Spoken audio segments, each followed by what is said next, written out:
Hello students, welcome back to Geography Guru channel.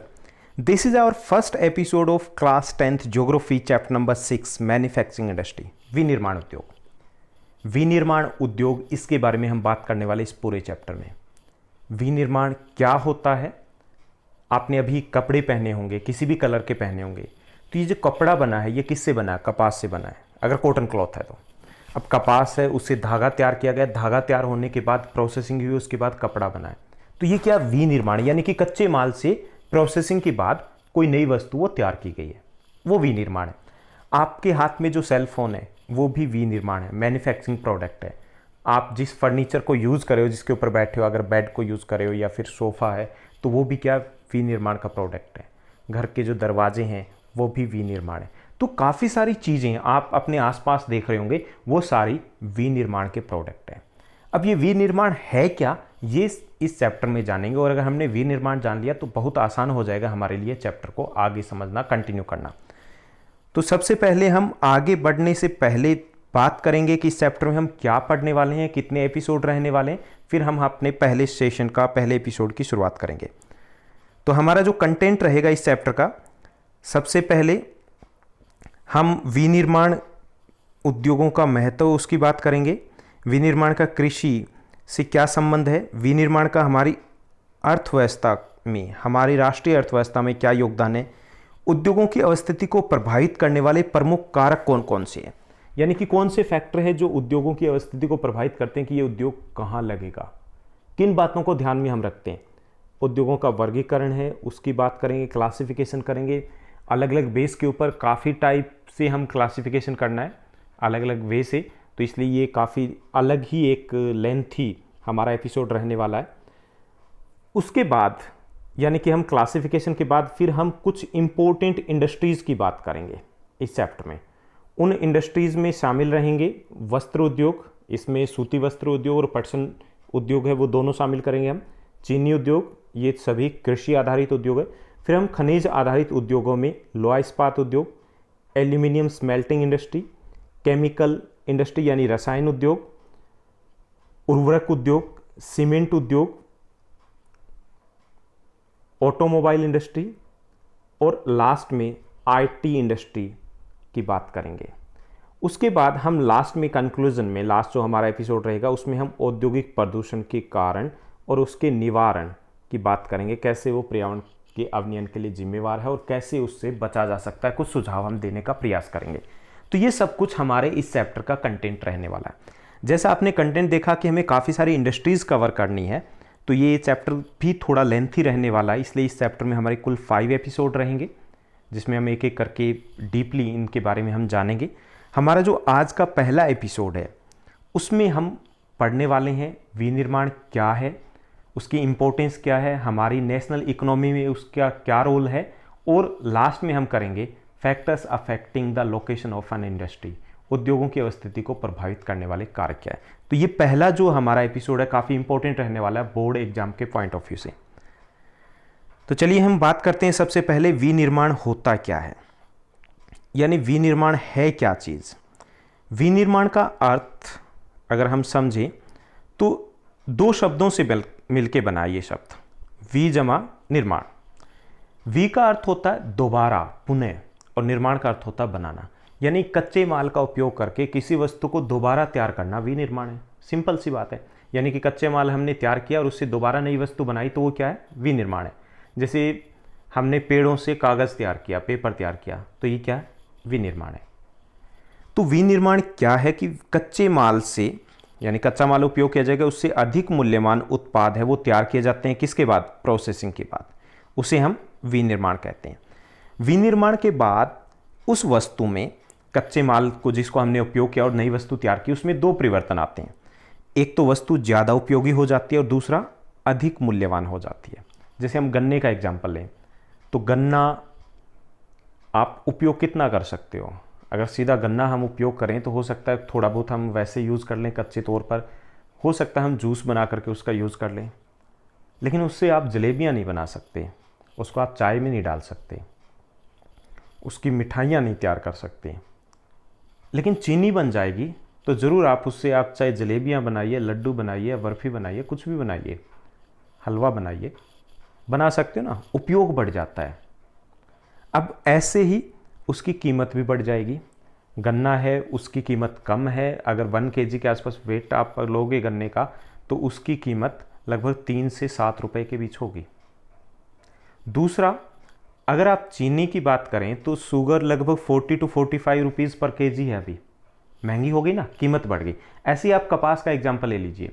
कपास है, उसका अभी जो मार्केट में रेट है वो लगभग है 52 से 55 रुपए के बीच में, 52 से 55 रुपए पर केजी।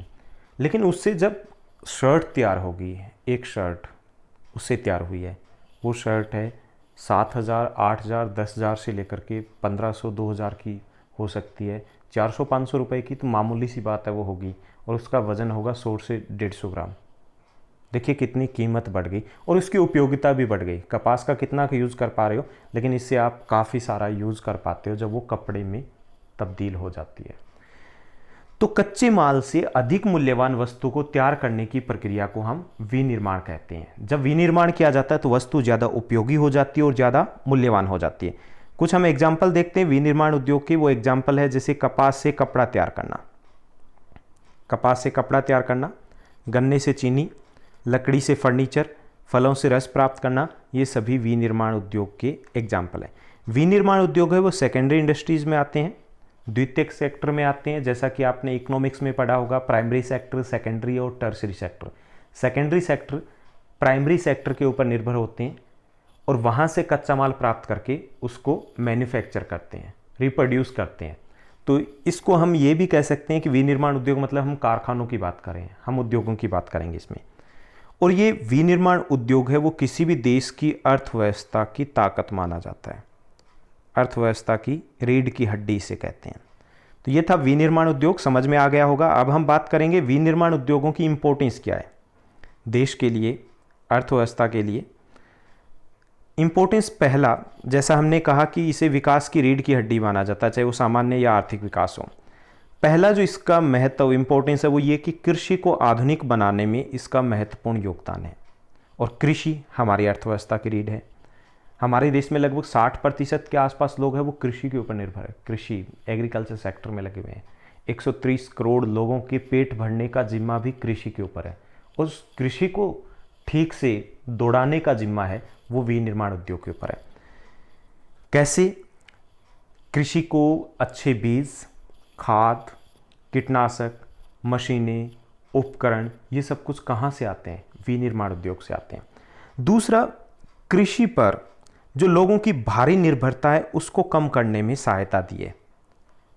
जो सेकेंडरी और टर्सरी सेक्टर दोनों ने, इससे एक बोझ जो था कृषि सेक्टर के ऊपर कि ज़्यादा से ज़्यादा लोग लगे हुए थे, उनको काफ़ी हद तक इन्होंने खींचा, जो एक्स्ट्रा लोग लगे हुए थे जिनकी आवश्यकता नहीं थी। तो उसकी जो बोझ था, हम कह सकते हैं जो निर्भरता थी, उसको कम करने में भी विनिर्माण उद्योग ने योगदान दिया, क्योंकि इसमें भी काफ़ी सारी जॉब है वो क्रिएट हुई है।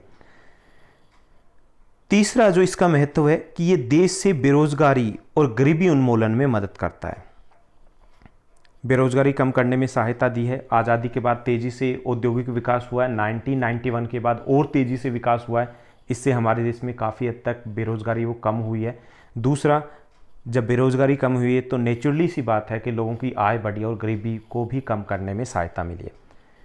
ये निर्मित वस्तुओं के निर्यात से विदेशी मुद्रा प्राप्त करने का भी साधन है।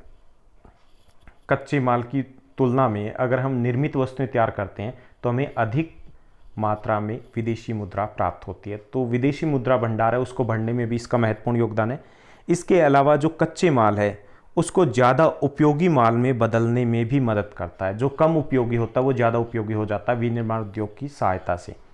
ये विदेशी व्यापार को मजबूती देता है, उसको आधार प्रदान करता है। विदेशी व्यापार कैसे बढ़ेगा? जब हम किसी वस्तु का आयात या निर्यात करेंगे और इसके द्वारा हम कच्चे माल का आयात करते हैं जिनकी हमें आवश्यकता होती है, और अधिक ज़्यादा बहुत अधिक मात्रा में हम निर्यात कर पाते हैं तैयार माल का। तो इससे हमारे विदेशी व्यापार है उसको भी मजबूती मिलती है। तो ये था हमारे विनिर्माण उद्योग का महत्व क्या है। अब हम बात करेंगे हमारे देश की अर्थव्यवस्था में विनिर्माण उद्योग का क्या योगदान है। इकोनॉमी में पूर्वी एशियाई अर्थव्यवस्थाओं की तुलना में भारत में जीडीपी में इस उद्योग का योगदान काफ़ी कम है। अगर हम पश्चिमी यूरोप की बात करें, अगर हम बात करें नॉर्थ अमेरिका की बात करें, यूएसए, कनाडा, तो उनकी तुलना में काफ़ी पिछड़ी अवस्था में, लेकिन फिर भी हमने काफ़ी प्रगति की है। कब से? आज़ादी के बाद से 1991 जब से हमने उदारीकरण की नीति अपनाई तो और भी ज़्यादा तेज़ी गति से हमने सुधार किया और हम आगे बढ़ रहे हैं। अभी की अगर हम बात करें 2010 के डेटा है उसके अकॉर्डिंग हम बात करें तो हमारे देश की जीडीपी में, सकल घरेलू उत्पाद में, विनिर्माण उद्योग यानी कि सेकेंडरी सेक्टर की हम बात करें उसका शेयर है 27%, 27% योगदान है। और इसमें से 10% है वो खनन, बिजली और गैस से आता है। बाकी 17% जो सेकेंडरी सेक्टर का योगदान है उसमें से 17% विनिर्माण से आता है। तो हमारे देश की अर्थव्यवस्था में 17% जो शेयर है वो विनिर्माण से। हालांकि दूसरे देशों की हम तुलना करें, दूसरे देशों की कौन से? विकसित देशों की, जापान के साथ हम Britain, Germany, France, America, Canada, तो उनकी तुलना में हमारे यहाँ पर विनिर्माण का शेयर कम है। लेकिन पॉजिटिव बात यह है कि ये बढ़ रहा है, धीरे धीरे हम अच्छी स्थिति में आ रहे हैं। पिछले 2 दशकों से ये स्थिर है, कम नहीं हुआ है। और पिछले 10 ईयर्स की बात करें तो इसमें बढ़ोतरी हुई है। पिछले दशक में जो विनिर्माण उद्योग है उसकी वृद्धि दर वो 7% के आसपास रही है। 2003 से यह वृद्धि दर 9 से 10% के आसपास रही है और 2010 से 20 के बीच में इसका जो अनुमान था वो 12% के आसपास था, 12% के आसपास था।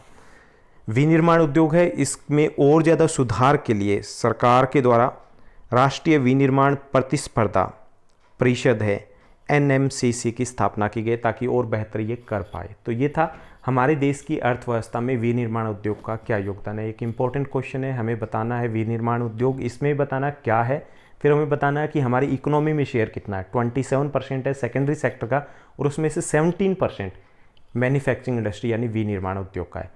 और इसकी ग्रोथ रेट है वो पिछले दशक में लगभग 9 से 10 के बीच में रही है और आने वाले समय में ये 9 से 12 के बीच में रहने की उम्मीद है।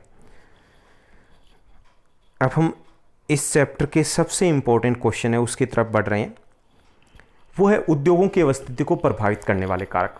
ये सबसे इम्पोर्टेंट ये नहीं कि सीधा यही पूछा जाएगा, लेकिन कई और क्वेश्चन जो हम इंडस्ट्रीज करने वाले हैं उनसे भी ये कोरिलेटेड रहेगा। जैसे कई बार पूछ लिया जाता है लोहा इस्पात उद्योग है वो छोटा नागपुर पठार के आसपास केंद्रित है, क्यों? तो ये वही फैक्टर है जो अब हम करेंगे। या सूती वस्त्र उद्योग है वो मुंबई, अहमदाबाद के आसपास केंद्रित है, महाराष्ट्र, गुजरात में केंद्रित है, क्यों? पटसन उद्योग हुगली नदी के आसपास केंद्रित है, क्यों? तो इस टाइप से इनडायरेक्टली वे से उन इंडस्ट्री से रिलेटेड होकर के भी ये क्वेश्चन पूछा जा सकता है। तो बहुत इंपॉर्टेंट है औद्योगिक अवस्थिति को प्रभावित करने वाले कारक। अब अवस्थिति क्या होती है? यानी कि लोकेशन, जहाँ पर उद्योग लगते हैं। अब आपने देखा होगा कि उद्योग हर जगह नहीं लगते हैं, कुछ जगह पर उद्योग बहुत ज़्यादा होते हैं जिसे हम इंडस्ट्रियल जोन कहते हैं। अब आपके आसपास नहीं होंगे, अब वहीं पे क्यों लगते हैं? कहीं पे भी लग जाने चाहिए। क्या कुछ फैक्टर्स हैं जिनको ध्यान में रखते हैं? क्या कुछ ऐसे कारक होंगे जो इसको प्रभावित करते हैं? तो ये सब कुछ हम जानेंगे कि कौन कौन सी बातों को ध्यान में रखते हैं उद्योग लगाते समय उद्योगपति, या कौन से कारक है जो उद्योग की अवस्थिति को, उसकी स्थिति को प्रभावित करते हैं। तो यहाँ पे कुछ डायग्राम में दिया गया है, जैसे दिया गया raw material, labour, capital, market, water, power, land, transport, communication. हम एक एक करके इनको डिस्कस करने वाले हैं। उद्योगों की अवस्थिति को प्रभावित करने वाले कारक कौन कौन से कारक हैं? तो सबसे पहले जो फैक्टर है वो है कच्चा माल। किसी भी उद्योग की अवस्थिति को प्रभावित करने वाला सबसे महत्वपूर्ण कारक है ये। जैसे कोई उद्योग स्थापित करना है तो उसके लिए सबसे पहले विनिर्माण करेंगे, तो विनिर्माण के लिए क्या चाहिए? कच्चा माल चाहिए। अब कच्चे माल को सबसे पहले वो ध्यान में रखेंगे। अगर कच्चा माल उपलब्ध नहीं है तो उद्योग कैसे सक्सेसफुल रहेगा? अगर दूर से कच्चा माल मंगवाया भी जाए तो परिवहन की लागत बढ़ जाएगी। इसीलिए जहाँ कच्चा माल उपलब्ध होता है वहाँ पर उद्योग लगने की संभावना सबसे अधिक होती है। जैसे शुगर इंडस्ट्री है, गन्ना उद्योग है, तो ये कहाँ लगेगा? जहाँ पे गन्ना है वहीं पे लगेगा। कॉटन इंडस्ट्री है, जहाँ कॉटन अवेलेबल होगी वहीं पे लगेगा। अगर हम मुंबई से हावड़ा जाएं तो हर एक रेलवे स्टेशन के ऊपर एक शुगर मिल है। अब वहाँ पर शुगर मिल क्यों है? क्योंकि यूपी, बिहार, यहाँ इस बेल्ट में गन्ना बोया जाता है। दूसरा, जो मुंबई अहमदाबाद की हम बात कर रहे थे, जहाँ सूती वस्त्र उद्योग क्यों है? क्योंकि वहाँ पे कॉटन बेल्ट है। अब पटसन उद्योग है वेस्ट बंगाल में ही, क्यों है? क्योंकि पटसन वहीं होती है। तो जहाँ पर कच्चा माल उपलब्ध होगा उद्योग वहीं लगेगा। तो सबसे महत्वपूर्ण फैक्टर ये है जो उद्योग की स्थिति को प्रभावित करता है। दूसरा, सस्ता श्रम। बड़े उद्योग होते हैं, बड़े उद्योग में हजारों की संख्या में श्रमिक काम करते हैं। 10,000 से लेकर के 50,000 तक संख्या हो सकती है। अब इतने श्रमिक चाहिए, कुशल भी हों यानी स्किल्ड भी हों, अनस्किल्ड भी हों, सेमी स्किल्ड भी हों और सस्ते भी हों। अब कहाँ मिलेंगे? जहाँ पे जनसंख्या अधिक हो। तो इसलिए उद्योग वहाँ पर लगने की संभावना अधिक होती है जहाँ पर सस्ते श्रमिक हो, और सस्ते श्रमिक वहीं पर उपलब्ध होते हैं जहाँ पर जनसंख्या अधिक हो। इसलिए घनी जनसंख्या वाले जो स्थान है वहाँ पर उद्योग अधिक लगते हैं। अब जो लोहा इस्पात उद्योग है छोटा नागपुर पठार के आसपास है, क्यों वहाँ पे लगा हुआ है? क्योंकि वहाँ पर बिहार, वेस्ट बंगाल, यूपी, यहाँ घनी जनसंख्या वाले हमारे राज्य हैं और यहाँ से आसानी से श्रमिक श्रम अवेलेबल है। तो ये भी एक फैक्टर है जो उद्योगों की अवस्थिति को प्रभावित करता है। तीसरा, जल। उद्योगों के लिए, प्रोसेसिंग के लिए, प्लस जो श्रमिक हजारों की संख्या में काम करें उनके लिए पानी की आवश्यकता होती है, और पानी के बिना उद्योग में एक भी दिन प्रोडक्शन नहीं हो सकता। कुछ उद्योगों में तो बहुत अधिक पानी की आवश्यकता होती है, जैसे रंग रोगन उद्योग है, चमड़ा उद्योग है, वस्त्र उद्योग है, लोहा इस्पात उद्योग है। ये उद्योग तो नदी के किनारे ही स्थापित किए जाते हैं क्योंकि इनमें पानी बाकी उद्योगों की तुलना में और भी अधिक मात्रा में चाहिए होता है। अब टिस्को है हमारा, टाटा आयरन स्टील कंपनी है, तो उसकी स्थापना स्वर्णरेखा नदी के किनारे की गई है। बाकी भी अगर आप बड़े उद्योग देखोगे तो वो सभी जल के स्रोत के आसपास होंगे। तो ये भी ध्यान में रखा जाता है, जहाँ जल उपलब्ध होता है वहाँ पर भी उद्योग लगने की संभावना अधिक रहती है। फोर्थ है जलवायु। अगर जलवायु बहुत कठोर होती है या जलवायु बहुत ज़्यादा ठंडी होती है, बहुत ज़्यादा गर्म होती है, तो ये श्रमिकों की कार्य क्षमता को प्रभावित करती है। इसलिए जहाँ जलवायु सम होती है, ज़्यादा गर्मी या ज़्यादा सर्दी नहीं होती, वहाँ पर संभावनाएं बढ़ जाती है उद्योग लगने की। कुछ उद्योगों को विशेष जलवायु भी सूट करती है, जैसे वस्त्र उद्योग है, सूती वस्त्र उद्योग है, तो इसके लिए आर्द्र जलवायु वो ज़्यादा बेहतर रहती है, क्योंकि नमी वाली जलवायु होगी तो उसमें धागा बार बार नहीं टूटता। तो जलवायु भी कुछ उद्योगों को प्रभावित करती है। प्रारंभिक संवेग इंपॉर्टेंट टर्म है। प्रारंभिक संवेग क्या होता है? शुरुआत कहाँ से हुई? अब पहला उद्योग कहाँ लगा?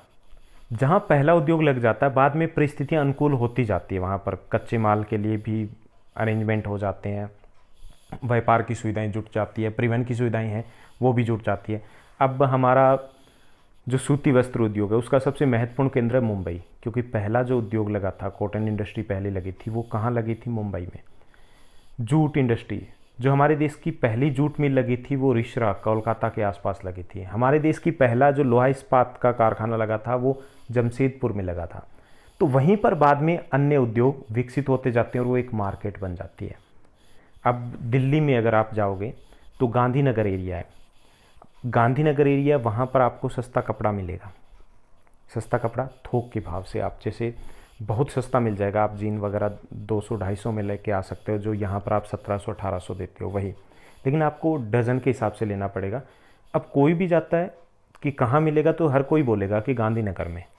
क्यों? क्योंकि वहाँ पर हो सकता नहीं हुआ है, शुरुआत 1 या 2 दुकानों से हुई होगी, बाद में वो मार्केट बन जाती है। ऐसा ही उद्योगों के साथ भी होता है। प्रारंभिक संवेग ये भी प्रभावित करता है। 6 है बाजार। प्रोडक्शन किस लिए किया जाता है? बेचने के लिए। बेचेंगे तभी मुनाफा कमाएंगे, तो बाजार को भी ध्यान में रखा जाता है। जहां बाजार निकट उपलब्ध हो वहां पर उद्योग लगने की संभावना अधिक होती है। ज़्यादातर कोशिश यही की जाती है कि बाजार हो, ताकि जो वस्तुएं, तैयार वस्तुएं, उनको दूर तक पहुंचाने में ज़्यादा परिवहन की लागत ना आए। अब दिल्ली एनसीआर में किसी वस्तु की डिमांड है और वो अगर चेन्नई से आ रही है और एक आ रही है गुड़गांव से, अब चेन्नई वाला है उसकी लागत है वहाँ पर 70 रुपये है, लेकिन परिवहन की लागत है वो 10 रुपये होगी, 80 रुपये होगी, वो 85 में बेचेगा तो उसे 5 रुपीज़ बचेंगे। और गुड़गांव वाला है उसको क्योंकि लागत सिर्फ 2 रुपये है परिवहन की, तो अगर 82 में बेचेगा तो भी उसको ज़्यादा बचेंगे, 10 रुपये बचने वाले। हमने एक एग्जाम्पल लिया। अब प्रोडक्शन एक जैसा होगा, हो सकता क्वालिटी भी एक जैसी हो, लेकिन यहाँ पर ये भी देखा जाता है कि बाजार निकट हो तो परिवहन की लागत कम होती है और वस्तु के दाम कम हो जाते हैं। जो मार्केट बनाने के लिए बहुत इंपॉर्टेंट होते हैं। इसके अलावा परिवहन के साधन ये भी महत्वपूर्ण भूमिका निभाते हैं। वस्तुओं को, कच्चे माल को इंडस्ट्री तक लाने के लिए, तैयार माल को कारखाने से बाज़ार तक भेजने के लिए परिवहन के साधनों की आवश्यकता होती है। भारी उद्योगों के लिए तो सस्ते परिवहन के साधन चाहिए। आमतौर पे जो बड़े उद्योग है वो महत्वपूर्ण हाईवेज़, उससे भी ज़्यादा महत्वपूर्ण ये होता है कि रेलवेज़ को प्रेफर करते हैं वो। अगर आयात निर्यात के उद्देश्य से है, कच्चा माल आयात करना है या तैयार माल निर्यात करना है, तो वो पोर्ट को, बंदरगाह को प्रेफर करेंगे। अब जितने भी भारी उद्योग हमारे देश के मिलेंगे वो रेलवे लाइन के आसपास मिलेंगे। जैसे चीनी उद्योग का मैंने बताया, तो ये क्या है, एक भारी उद्योग में आएगा क्योंकि इसका भारी उस्मान पदार्थ होता है जो कच्चा माल है। अब दिल्ली से हावड़ा तक हर रेलवे स्टेशन के ऊपर एक चीनी मिल मिलेगी। तो ये परिवहन के साधन है, इसको भी ध्यान में रखा जाता है। जहाँ परिवहन के साधन आसानी से उपलब्ध हो वहाँ पर उद्योग लगने की संभावना अधिक होती है। इसके अलावा ऊर्जा के साधन, ऊर्जा जरूर चाहिए होती है, आवश्यक है, जिसके बिना उद्योगों का कार्य नहीं चल सकता। कुछ उद्योगों में ऊर्जा के रूप में कोयले का उपयोग किया जाता है, जैसे लोहा इस्पात उद्योग है, तो कोयला भी उसकी अवस्थिति को प्रभावित करेगा। बाकी उद्योग है ये भी देखते हैं कि जहाँ पर सस्ती बिजली उनको उपलब्ध हो। पतन है, जो उद्योग आयात के लिए कच्चा माल बाहर से आयात करते हैं या फिर निर्यात उनका उद्देश्य होता है, तो वहाँ पर वो पतन को प्रेफर करते हैं कि जहाँ पतन, बंदरगाह नज़दीक उपलब्ध हो। कोलकाता या मुंबई के आसपास, या हम गुजरात में इंडस्ट्रीज़ है बहुत डेवलप हुई है, तो इन एरिया में डेवलप होने का एक बड़ा कारण ये भी है कि कांडला बंदरगाह है, कोलकाता बंदरगाह है, हल्दिया बंदरगाह है, या मुंबई है, जवाहरलाल नेहरू पतन है, इन बंदरगाहों से आयात निर्यात की सुविधा उपलब्ध होती है। तो पतन भी प्रभावित करता है उद्योगों की अवस्थिति को। सुरक्षा, उद्योगों में करोड़ों रुपए लगे होते हैं, पूरी जीवन की पूंजी लगी होती है, और कोई भी उद्योगपति ये नहीं चाहता कि वह वहाँ पर इन्वेस्टमेंट करें जहाँ पे रोज़ दंगे फसाद होते हों, जहाँ पे अशांति हो, रोज़ हड़ताल होती हो। तो जहाँ सुरक्षा अधिक होती है वहाँ पर उद्योग लगने की संभावना ज़्यादा होती है। अगर हम दिल्ली एनसीआर की बात करें तो यूपी की तुलना में यहाँ पर हरियाणा में शांति व्यवस्था ज़्यादा बेटर है। तो फरीदाबाद, झज्जर, गुड़गांव, सोनीपत, पानीपत, यहाँ पर यूपी साइड की तुलना में ज़्यादा उद्योग है वो विकसित हुए हैं। तो सुरक्षा भी प्रभावित करती है, सरकार की नीति भी प्रभावित करती है। सरकार कई बार विशेष प्रकार के प्रतिबंध लगा देती है किसी स्थान पर उद्योग लगने के लिए, जैसे शहरी क्षेत्र है वहाँ पर नए उद्योग नहीं लग सकते। दूसरा ये कि सरकार कई बार स्पेशल इकोनॉमिक जोन SEZ की स्थापना करती है, जहाँ पर कई प्रकार की छूट देती है विदेशी कंपनियों को भी। अब सरकार की वो नीति हो गई कि यहाँ पे उद्योग लगने चाहिए, उन्होंने कई प्रकार का इंफ्रास्ट्रक्चर बना के दिया, तो वहाँ पर उद्योग ज़्यादा लगेंगे। तो किसने प्रभावित किया? सरकार की नीति ने। ऐसे ही उद्योगों में लेन देन है वो बहुत अधिक होता है, काफ़ी ज़्यादा रिस्क होता है। तो जहाँ बैंकिंग और बीमा की सुविधा उपलब्ध होती है वहाँ पर भी उद्योग है वो प्रेफरेंस देता है उस स्थान को। हालांकि बैंकिंग और बीमा सुविधा है वो उतना महत्वपूर्ण कारक नहीं है, क्योंकि ये अब कहीं पर भी अवेलेबल है। पहले ऐसा होता था कि हर जगह ये अवेलेबल नहीं होता था। तो ये थे उद्योगों की अवस्थिति को प्रभावित करने वाले कारक। बहुत इंपॉर्टेंट है ये क्वेश्चन, आपके एग्जाम पॉइंट ऑफ व्यू से अच्छे से इसको समझिएगा। और ये हमारा आज का पहला सेशन था। उम्मीद करता हूँ सभी कुछ अच्छे समझ में आया होगा। थोड़ा सा हम ज़्यादा डीप चले गए, लेकिन कोई बात नहीं, क्योंकि ये इस चैप्टर का बेस रहने वाला है। तो अगर आपको ये एपिसोड अच्छा लगा, हमारा कंटेंट अच्छा लग रहा है, आपको सब कुछ अच्छे समझ में आ रहा है, तो इस चैनल को ज़रूर लाइक कीजिएगा, शेयर कीजिएगा और सब्सक्राइब कीजिएगा। Thank you, have a nice day.